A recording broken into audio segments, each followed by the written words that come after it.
que Ele fale conosco através da sua palavra. Então vamos orar. Pai, nós te adoramos, nós te louvamos. Muito obrigado, Senhor, por estar na tua casa, por poder, ó Deus, vir aqui ao templo para juntos, ó Deus, aprendermos a tua palavra. O nosso coração está desejoso, ansioso. Nós estamos, ó Deus, ansiosos para compreender aquilo que o Senhor tem preparado como alimento para a nossa alma hoje. Portanto, Pai, que o Senhor esteja falando conosco, animando-nos, avivando-nos para o grande desafio. Ó Deus, realiza em nós a tua boa obra. É isso que nós te pedimos, em nome de Jesus, o nosso Cristo, Senhor das nossas vidas. Amém. Graças a Deus. Amém, queridos? Abra comigo João capítulo 9, versículo 1, 2, 3 até o 12. É um texto conhecido e nós vamos entender algo muito espiritual para as nossas vidas hoje.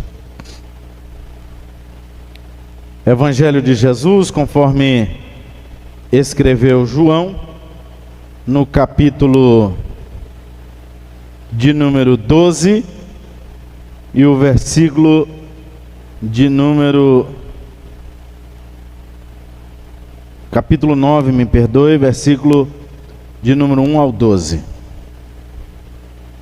Graças te damos, ó Senhor.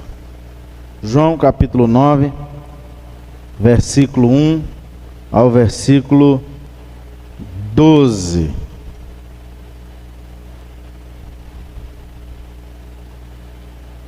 Amém? Vamos ler? Ao passar, ele viu um homem cego de nascença. Seus discípulos lhe perguntaram: Mestre, quem pecou, este homem ou seus pais, para que ele nascesse cego? E Jesus respondeu: Nem ele, nem seus pais pecaram, mas foi para que se manifestasse nele a obra de Deus. É necessário que faça as obras daquele que me enviou, enquanto é dia, pois a noite se aproxima, quando ninguém pode trabalhar. Enquanto estou no mundo, sou a luz do mundo. Enquanto estou no mundo, sou a luz do mundo. Tendo dito isso, cuspiu no chão, fez barro com a saliva e aplicou-o nos olhos do cego, dizendo-lhe: Vai e lava-te no tanque de Siloé, que em português quer dizer enviado, ou que traduzido quer dizer enviado. Ele foi, lavou-se e voltou enxergando. Os seus vizinhos e os que anteriormente o havia visto mendigando perguntavam: Não é este que estava sentado pedindo esmolas? Uns diziam que era ele, outros que não, mas apenas que se parecia com ele. E ele mesmo, porém, dizia: Sou eu mesmo. Eles perguntaram: Como foram abertos os seus olhos? E ele respondeu: O homem chamado Jesus fez barro, colocou sobre os meus olhos e disse-me: Vai ao tanque de Siloé e lava-te. Então fui, lavei-me e estou enxergando. E eles lhes perguntaram: Onde está ele? E ele disse: Não sei. Amém? Só até aqui. Podemos assentar. Deus vos abençoe.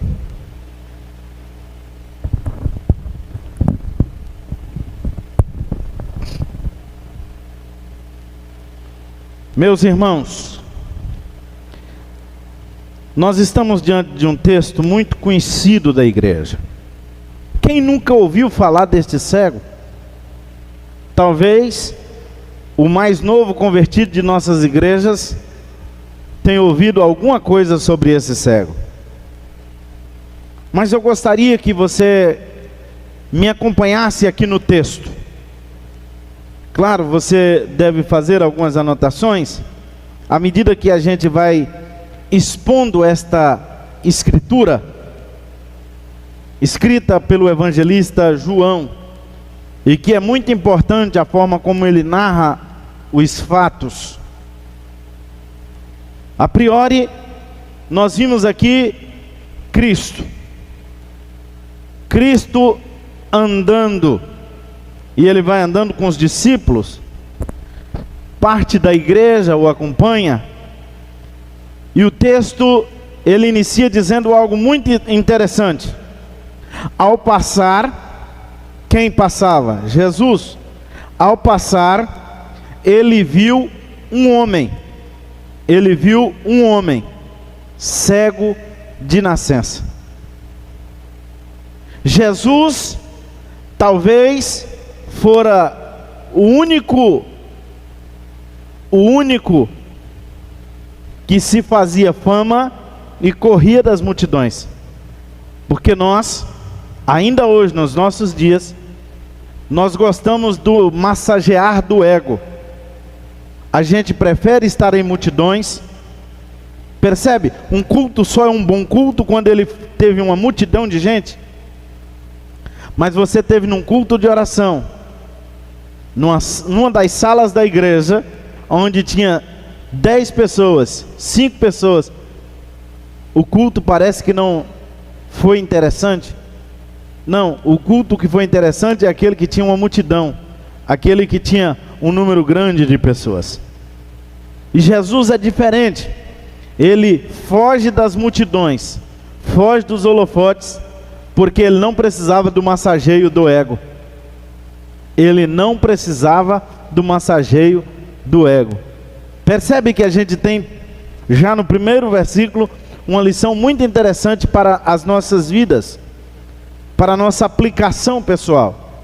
Então, percebe, Jesus vem, e ao andar, ao chegar, ao passar pela cidade, ele avista um homem. E o texto vai dizer que esse homem era cego de nascença. Mas no versículo 2 nós temos algo aqui muito interessante para a gente observar. Olha o que diz: os seus discípulos lhe perguntaram: mestre, quem pecou, este homem ou seus pais, para que ele nascesse cego? Aqui nós temos um contraponto da religiosidade. Nós temos Jesus, que ele percebe um homem, e nós temos os discípulos, que percebem um cego. Eu não sei se você consegue compreender no texto, que nós temos aqui dois tipos de pessoas. Nós temos o Jesus, o mestre, que está dando uma aula, uma instrução aos discípulos a partir do versículo de número 2. E esse mestre, ele enxerga um homem, mas os discípulos que enxergam a condição. Nossa sociedade é organizada para enxergar a condição, lamentavelmente. Observa que você vai conversar com alguém, você cumprimenta, você pergunta o nome, e logo em seguida, uma das próximas perguntas é: o que você faz? Onde você trabalha? Qual é a sua profissão? Por quê? Porque as condições, ou a condição das pessoas, elas parecem nos ser mais importante. E Deus, revelado na pessoa de Jesus Cristo, ele mostra, ele ensina a igreja, através desta passagem, que mais importante do que a condição daquele homem, mais importante do que tem aquele homem, era o ser, a alma dele, o homem era mais importante para Deus. Então, a primeira lição que a gente tem aqui, agora, a partir desta aula de Jesus, é que o ser humano é por demais importante para nós. O ser humano precisa ter mais importância do que o ser humano tem. Então a sua condição não pode ser o que mais te chama a atenção. Jesus olha e vê um homem, os discípulos olham e vê um cego. Agora, mais do que olhar e ver a condição de cegueira, a condição do estado de saúde daquele homem, a condição daquele cego que estava a mendigar, sabe? Uma coisa muito importante que eu acho nesse episódio, é que nesse episódio estava acontecendo uma festa em Jerusalém. E Jesus, ele sai do fluxo religioso, ele sai do centro da religiosidade. Jesus sai do centro da religiosidade e ele prefere se manifestar, ele prefere manifestar a sua graça fora da religiosidade, porque a religiosidade dizia o seguinte: venha, porque as águas serão movimentadas e o primeiro que descer vai ser curado. Aí Jesus vai lá e tira o cara do meio da religiosidade e diz assim: não, eu vou te curar à margem da religiosidade. E agora Jesus sai do meio, tá, do forte, que era dos festejos religiosos naquela região, e ele vai à margem, de forma marginal. Jesus agora encontra com alguém que está à margem, e ele, para esse alguém, apresenta como uma esperança. Esperança por quê? Este cego estava ali, talvez, esperando que aquele fosse o momento mais importante para ele. Por que mais importante? Porque o fluxo de gente era muito grande, portanto, os seus rendimentos seriam maiores, as esmolas poderiam ser maiores. Provavelmente estar ali um cego com as mãos estendidas, esperando ali receber um pouco mais do que ele receberia em outra ocasião. Ele escuta que vem gente, e ele está calado, porque esta era a condição dele. Era um homem que fazia parte da paisagem daquele ambiente, um homem que era quase como uma placa de trânsito para aquele lugar. Era como alguém que ficava ali como uma espécie de, entre aspas, decoração, mas que não era vista pela maioria das pessoas. E Jesus, quando passa, enxerga um homem,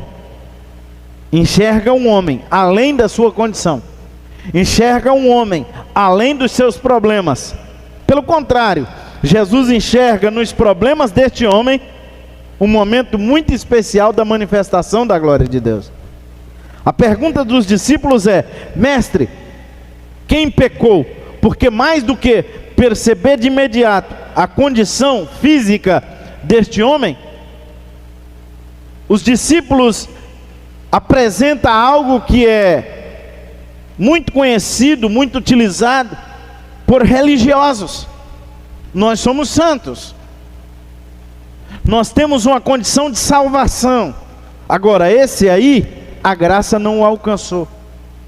E se a graça não alcançou, a gente precisa de ir na raiz do problema. E qual é a raiz? Foi ele quem pecou ou foi os seus pais para que ele nascesse assim? Bom, era impossível determinar que ele haveria pecado ou houvera pecado para que nascesse naquela condição. Então, eles perguntam os seus pais, porque nós somos uma sociedade que estamos sempre jogando as nossas culpabilidades às pessoas. Como é bom, irmão, jogar as nossas culpas aos nossos ancestrais. Como é bom dizer assim: eu sou assim porque meu pai me fez assim, meu pai me colocou nessa condição pela forma como ele me instruiu. Eu só sou assim porque minha família me ensinou errado. Ele só é assim porque é filho criado com vô, é filho criado com vó. Já ouviram isso? Portanto, essa é a prática da humanidade ainda hoje. Jogar a culpa de uma situação, jogar a culpa, sabe, de algo que a gente vê como horrível, horrendo, pecaminoso, nas pessoas. Então a pergunta dos discípulos é clássica da religiosidade: quem pecou? Ele ou seus pais? De quem é a culpa? Onde está a culpa? Então os discípulos querem saber de onde vem a culpa para aquele problema. E aí Jesus responde, versículo 3, olha aí, o que é que Jesus responde? Nem ele e nem seus pais pecaram, mas foi para que manifestasse a obra de Deus. Jesus está dizendo o seguinte, olha, é o seguinte, porque Jesus era Deus também, ele está dizendo o seguinte, olha, vocês não têm o direito de fazer esse pré-julgamento, vocês não têm o direito de determinar quem pecou, não, mas saiba de uma coisa, tudo isso aconteceu para que o nome do Pai fosse glorificado nele. Em outras palavras, Jesus está dizendo, olha, o Pai quando fez ele perfeito, fez ele, no projeto original, o Pai fez ele totalmente perfeito, mas na hora de construir as janelas da alma, que são os olhos, ele diz, eu não vou fazer agora, eu vou deixar para fazer no momento próprio, lá na terra, eu mesmo descerei lá, através do meu filho, e vou resolver o problema. A gente precisa de entender que Deus, Ele tem propósito em todas as coisas. Deus tem propósito até naquilo que a gente acha que é ruim. E Deus nunca disse que a gente não iria passar por dificuldade. O próprio Jesus, Ele disse que no mundo teríamos aflições. Deus é honesto. É tão honesto que quando Jesus sobe, Ele diz, eu vou lhes enviar um outro consolador. O que é isso? Alguém que consola a dor. Deus é honesto o suficiente para dizer o seguinte, você está na terra para um enfrentamento, para uma guerra, para uma batalha, mas vai ter alguém com você que vai consolar você diante da dor, consolar você diante dos problemas. O Espírito Santo tem exatamente esse papel, consola a dor, é exatamente isso. Olha só a palavra, é a junção de consolo e dor. Alguém vai vir e vai consolar você nos momentos de dores. Portanto, entenda uma coisa, queridos, no mundo teremos aflições, e nos momentos de dores, o Espírito Santo está próximo, para dizer, estou aqui para te consolar. Então, consolador, Deus é honesto, amém ou não amém? Deus é honesto. Olha só o que Jesus faz. Jesus disse, olha queridos, é necessário que façam obras, é necessário que eu faça as obras daquele que me enviou, enquanto é dia, pois a noite se aproxima quando ninguém pode trabalhar. E Jesus aqui faz um contraponto. Jesus fala do dia e fala da noite. Ele fala do dia, e isso era muito bom, muito interessante para ser compreendido do ponto de vista daqueles que enxergavam. Mas Jesus fala também da noite, para um homem, porque ele está falando diante de um homem que não enxerga. Percebe que Jesus, ele abrange, a sua mensagem alcança todas as pessoas, a sua mensagem não tem fronteira.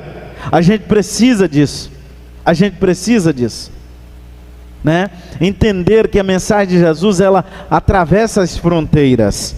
Agora, perceba uma coisa aqui. Jesus disse assim, olha, enquanto estou no mundo, eu sou a luz do mundo. Versículo 5, é isso mesmo? Enquanto estou no mundo, eu sou a luz do mundo. Eu sou a luz do mundo. Olha, querido,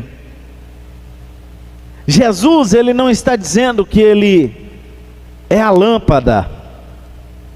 Aliás, ele diz que lâmpada é a palavra. A Bíblia diz isso, né? O salmista diz isso. Mas Jesus está dizendo o seguinte: eu sou a luz do mundo. Ele é muito mais, a gente confunde luz com lâmpada. Ele está dizendo o seguinte: eu sou muito mais do que essa lâmpada. Eu sou a força que faz ter a luminosidade dessa lâmpada.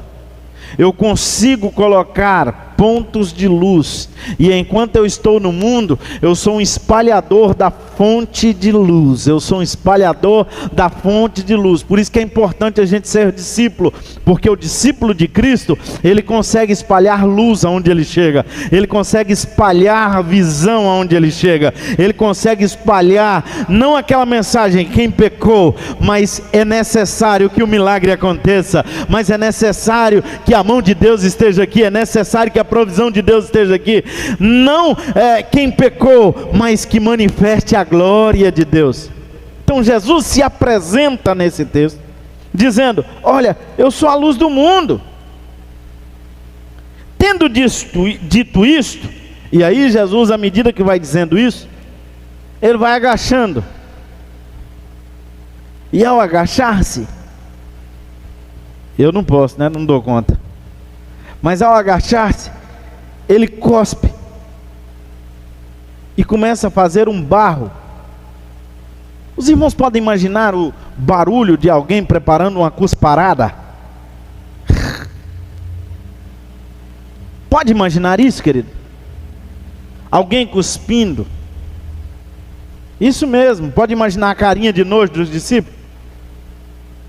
O que é que o mestre vai inventar? O cego não está vendo nada. O cego não está vendo nada. Mas os discípulos, aqueles mesmos que estavam se colocando como santos e colocando o cego na condição de pecador, sabe, faz carinha de nojo agora.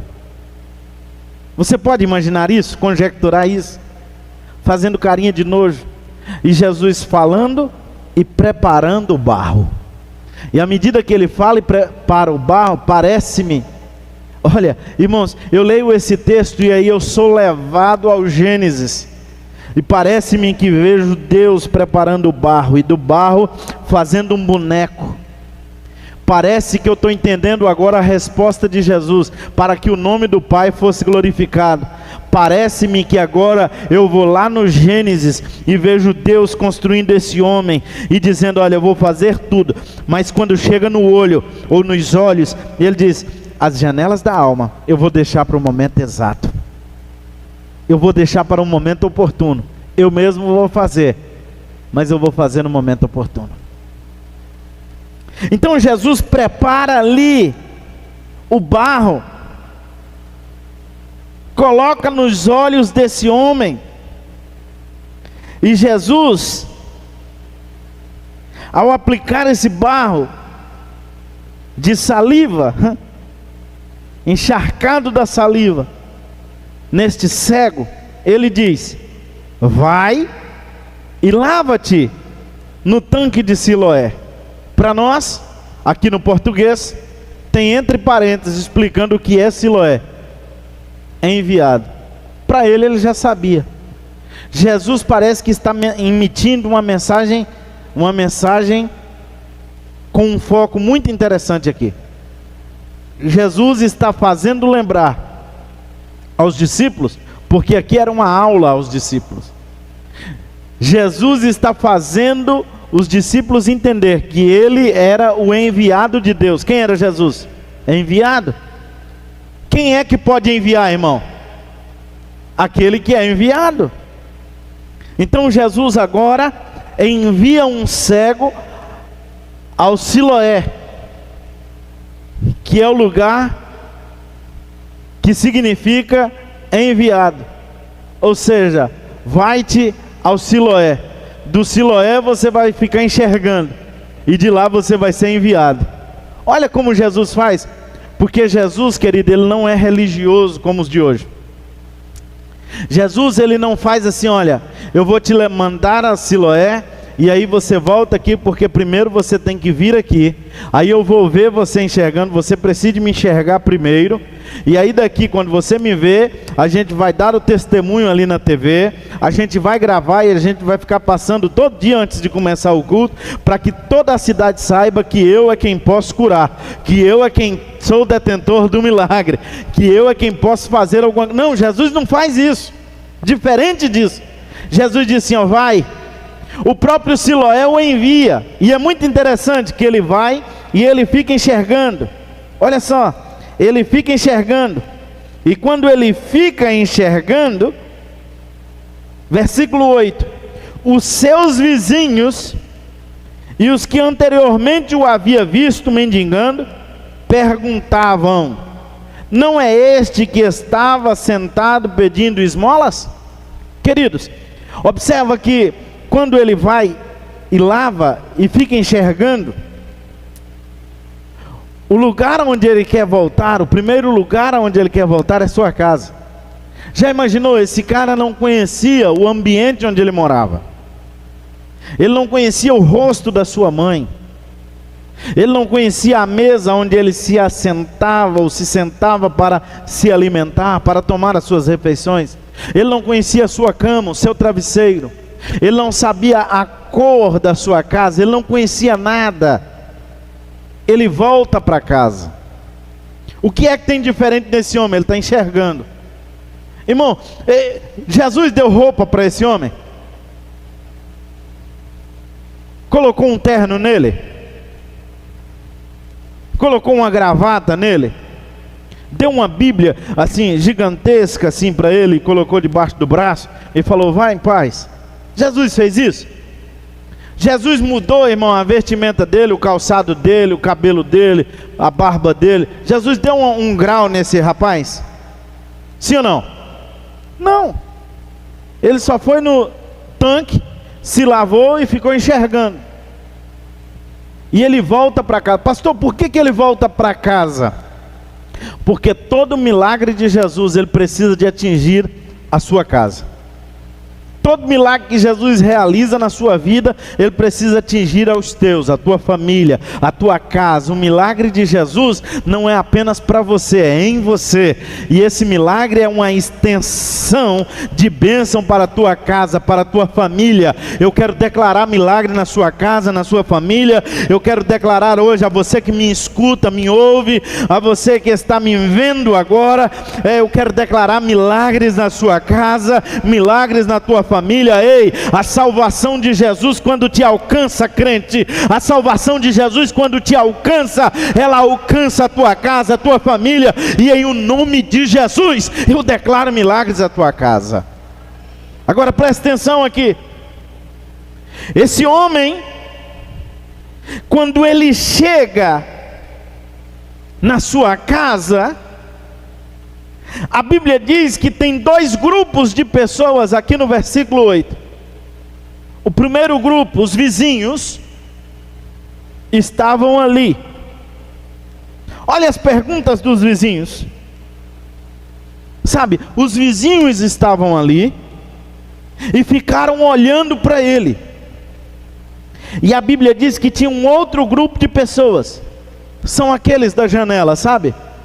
Aqueles que sabem tudo da sua vida, aqueles que conhecem tudo de você, aqueles que sabem exatamente tudo da sua vida, aquele que bisbilhoteia todo momento, eram esse grupo. E a pergunta desse grupo é ele ou não é ele? Não é o cara que mendigava? Irmão, ele não estava diferente em nada, só estava enxergando. Mas a pergunta é, não é o cara que mendigava? E aí alguns diziam, parece com ele. Outros diziam, é ele, mas tem algo diferente. Sabe, aqui está um povo que começa a olhar ele e começa a ver, mas vamos ver, o que tem de diferente nele? E aí o texto diz, o texto vai dizer que ele categoricamente gritava, dizia para o povo: sou eu mesmo. Versículo 9, as pessoas perguntam, e ele diz: olha, ele mesmo, porém, dizia: sou eu mesmo. Sou eu. Eu não sei se você já viu esses dias nos jornais, apareceu a história de alguém que perdeu a sua aposentadoria e teve que fazer prova de vida. E estava lá para atestar que ela era ela mesma. Mas aí alguém do balcão lá do guichê diz assim: oh, lamento, mas aqui no sistema está dizendo que a senhora morreu. Não, mas sou eu, estou aqui os documentos. Tá, tudo bem, mas aqui está dizendo que a senhora morreu. Você imagina alguém tendo que provar que é ela mesma? Você imagina você tendo que dizer às pessoas: não, eu sou eu. Foi assim a história desse homem. Ele estava dizendo: olha, eu sou eu mesmo. Sou eu. Sim, sou eu, o cego de nascença. Sou eu esse cara mesmo que estava mendigando. Sou eu. Exatamente isso, sou eu. Aqui tem algo muito interessante, querido. Aqui tem algo muito interessante. Eles perguntaram como foram abertos os teus olhos. Como que isso aconteceu? Como foi que isso aconteceu?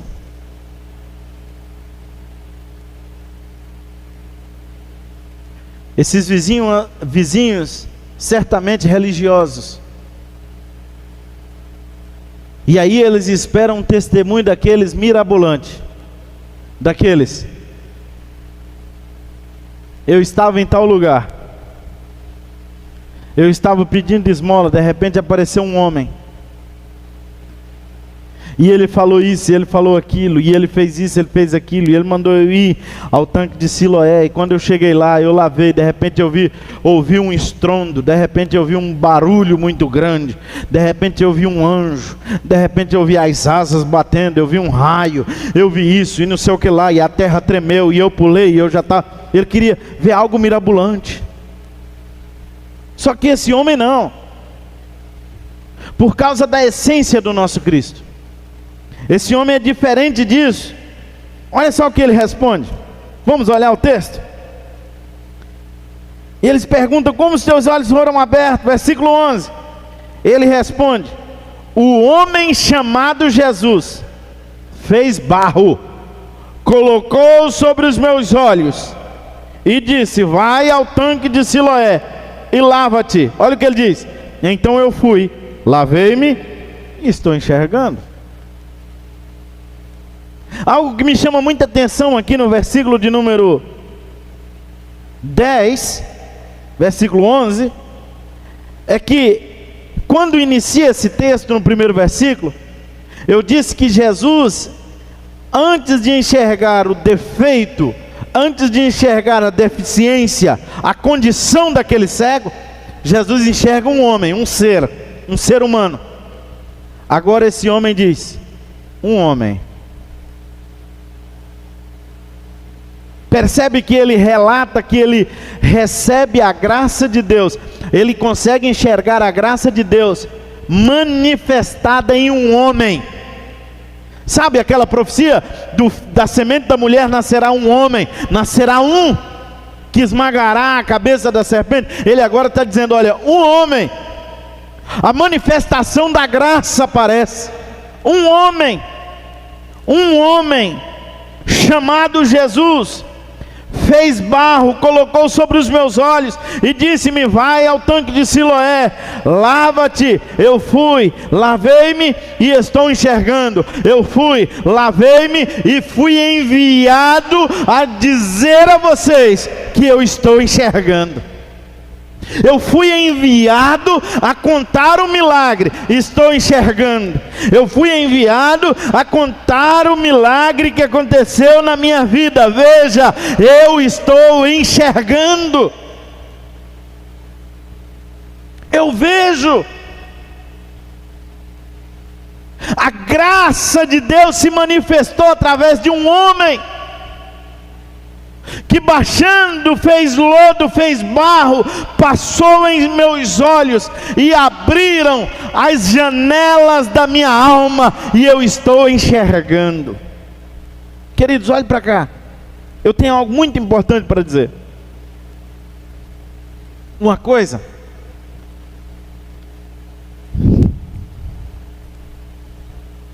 é 5 horas da tarde, você ser abordado por alguém na frente dessa praça, aqui na frente da igreja, e você de paletó, de gravata, de terno, as irmãs bem vestidas, com modéstia e pudor, uma Bíblia como essa, capa preta, escrita assim, ó, com letras douradas, algumas é escrito com letras brancas, né? Debaixo do braço, na mão. Alguns gostam de usar assim, né? Sim. Alguém te abordar e perguntar assim para você: você é crente? Já te aconteceu isso? Você é crente? Você congrega em qual igreja? Irmão, essa pessoa só constatou o óbvio, sim ou não? Sim ou não? Não estava óbvio demais? Agora imagina, outra coisa é alguém te encontrar na repartição da empresa onde você trabalha, de uniforme,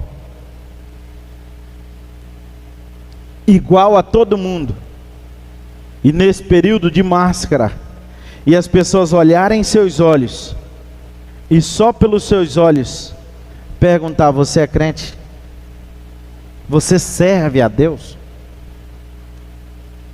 Uma coisa é o espírito religioso da informação da minha fé, outra coisa é a presença da luz daquele que foi enviado em minha vida, que espalha a minha fé só pelo meu olhar. A Bíblia diz que se os seus olhos forem maus, todo o seu corpo será mau. Mas se os olhos forem bons, todo o teu corpo será bom. Portanto, os olhos são as janelas da alma. Sabe, querido, nós precisamos ir além como igreja. Como cristãos nesta época, a gente precisa ir além.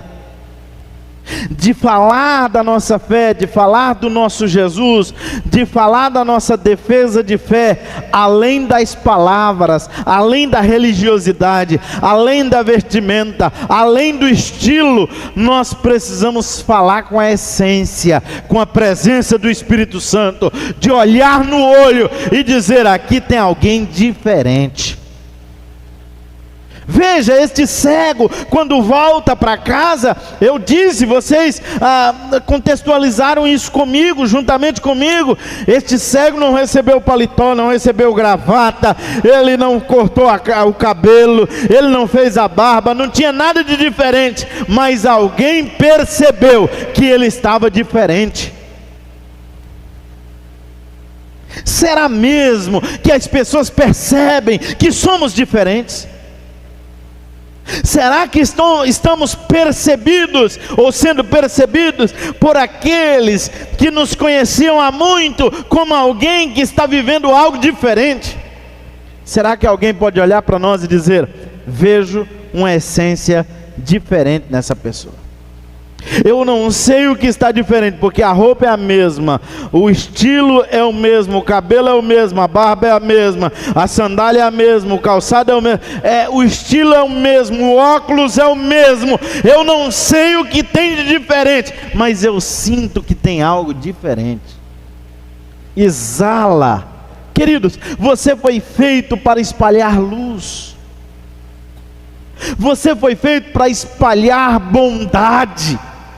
Você foi feito para espalhar pontos de luz, é isso mesmo. Você foi feito para fazer nascer nos olhos dos cegos da vida a luz que enxerga além da condição de vida, além da religiosidade, além do estilo, além daquilo que é um modelo padrão para os tempos odiernos. Eu acho engraçado, muito interessante a forma como este homem responde aqui. Porque os vizinhos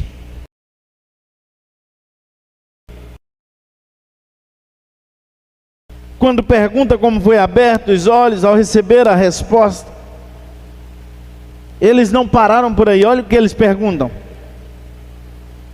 Quando ele diz que foi Jesus, eles perguntam: onde está ele? Porque eles não se contentam com a forma como ele conta o testemunho. Porque aqui está um grupo de gente tão religioso que buscava um testemunho mirabolante. E ele diz: se você não conta de forma mirabolante, de forma como a gente quer, vamos atrás de quem fez o milagre, para descobrir como faz. Mas a questão é que Jesus não traz para si essa glória. Lembra que Jesus envia ele ao enviado? Porque agora está alguém enviado para falar quem era Jesus, para falar o potencial de Jesus, para espalhar a mensagem de Jesus. Deixa eu dizer uma coisa: Jesus abriu os teus olhos um dia, para que você conhecesse a verdade, para que a verdade te desse liberdade, para que a bondade, a verdade pudesse te libertar. Agora você tem uma mensagem e você tem uma missão. Você é enviado para espalhar pontos de luz, para espalhar esta mensagem, para mudar a história de muita gente, inclusive da sua família. Amém, queridos? Eu quero te convidar para ficar de pé. Eu quero orar com você. Pai, através de Jesus, nós te agradecemos pelo milagre do Senhor nas nossas vidas. Eu expus a tua palavra, versículo por versículo. Aprendemos, ó Deus, ponto por ponto. E eu sei, ó Deus, que ao sair desse templo, ir embora para a nossa casa, a mensagem continuará ecoando.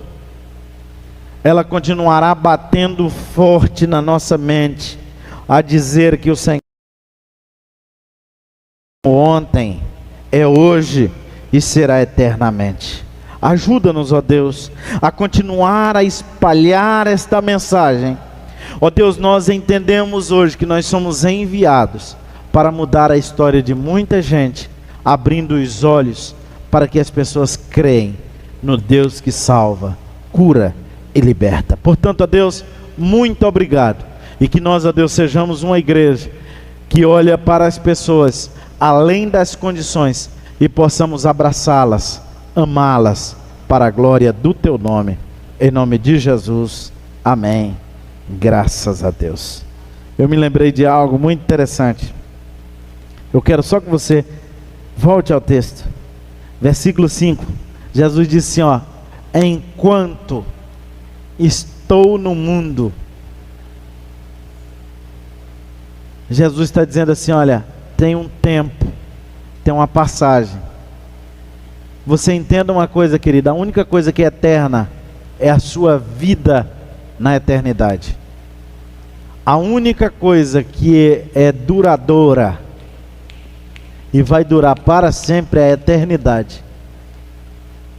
as condições das pessoas, a forma como as pessoas estão hoje, elas não são eternas, elas são passageiras. Enquanto as coisas, querido, só são boas porque tem um time. O abraço é muito bom, sim ou não? Mas ele só é bom porque tem um tempo. Se ficar muito tempo abraçado, você já dá um empurrão e fala: cara, eu já estou desconfiado de você, ué. Como é que é esse negócio? Ué, abraça, mas abraça. O abraço só é gostoso, só é bom porque tem um time. Quando passa do time, ele é exagerado. Portanto, queridos, até a religiosidade, ela tem que ser comedida. Entenda isso.